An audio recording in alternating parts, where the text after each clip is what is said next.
En France, il y a à peu près 14 000 exploitations porcines. 60% de la production est située en Bretagne, donc une grosse part de la production sur un petit territoire.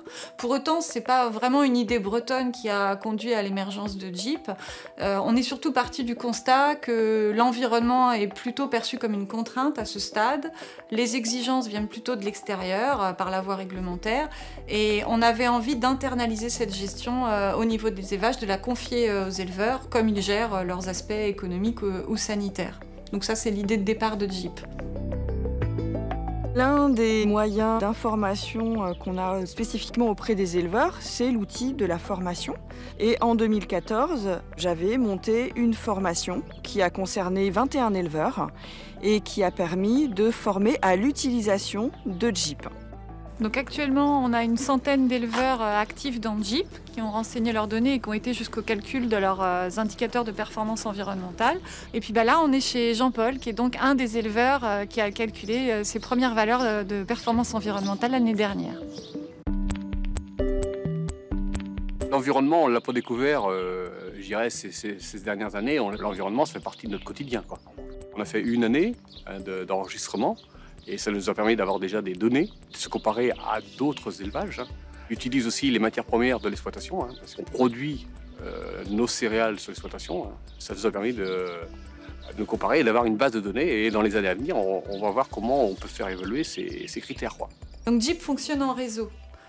Donc ce choix, on l'a basé sur une expérience qui fonctionne déjà pas mal depuis plusieurs dizaines d'années. C'est la gestion technico-économique qui fonctionne en réseau. Près de 50% des éleveurs participent à cette gestion. Le Jeep, c'est un petit peu la continuité de la GTE, quoi. C'est relativement facile de passer de la GTE au Jeep, quoi. Et l'aspect réseau apporte l'émulation collective. Les éleveurs peuvent se positionner par rapport à d'autres élevages. Ça les incite à se questionner sur leur positionnement et à avoir envie de s'améliorer. Pour pérenniser l'élevage et pour améliorer les conditions de travail, on a un projet d'amélioration dans les mois qui viennent, quoi. Ce sont des assemblées importantes, notamment avec la Chambre régionale des Pays de Loire, de réfléchir un petit peu comment on va rénover nos bâtiments.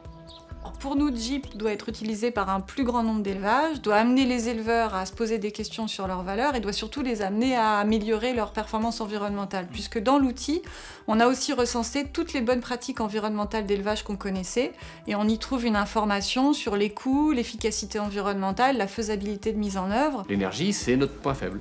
On consomme trop d'énergie.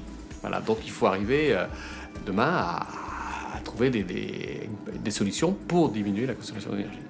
Donc pour nous, c'est vraiment ce qu'on cherche au final, c'est réduire les impacts environnementaux sur l'eau, l'énergie, les émissions d'ammoniac, les gaz à effet de serre, les rejets d'azote, de phosphore et la gestion des déchets.